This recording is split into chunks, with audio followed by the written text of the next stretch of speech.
When we bring home a puppy, we want to train them for real life situations.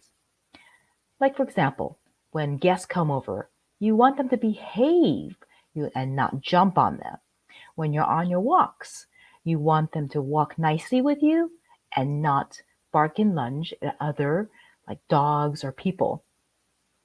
Or when you take them to a coffee shop or a restaurant, you want them to be comfortable and settle with you as you're having dinner with your family or friends.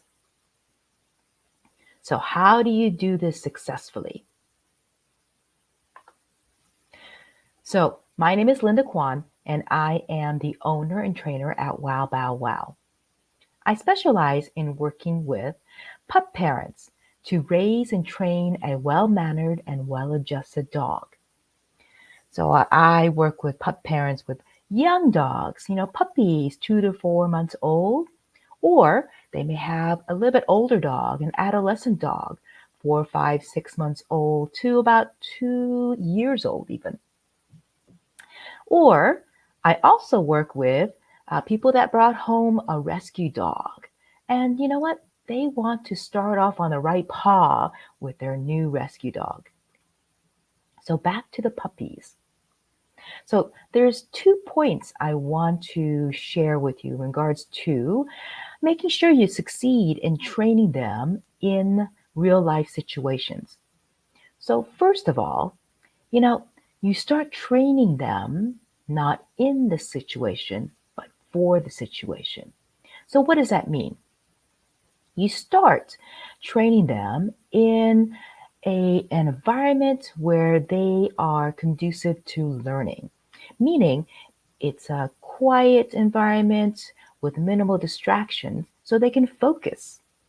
And you teach them the basic foundations in the beginning, like the sits and downs and coming to you and drop it and leave it and things like that.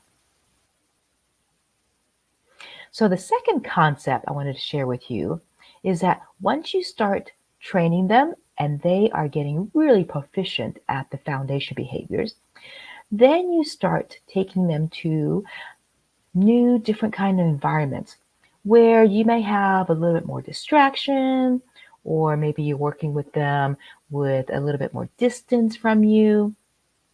So the second concept I want to share is you want to do this incrementally. You don't want to take them from the quiet, safe environment of their home to like a busy farmer's market and asking them to sit and, come to you and things like that. So that's the second concept I wanted to share, to train them in incremental steps. So to summarize the two concepts, first of all, you want to train them for the situation, not in the situation. And the second concept is that you train them in incremental steps, where at each step, they are actually able to do the foundational behaviors really well before you move on to the next step. Now, I'm going to put an asterisk here and say, it may not be a linear progression. They may be doing well for a while and they may plateau for a bit, or they may even regress a little bit before you move on to the next level. So that's not unusual. Okay, so don't worry about that if you witness that with your dog. So I hope my tips were helpful, and I will see you next Tuesday.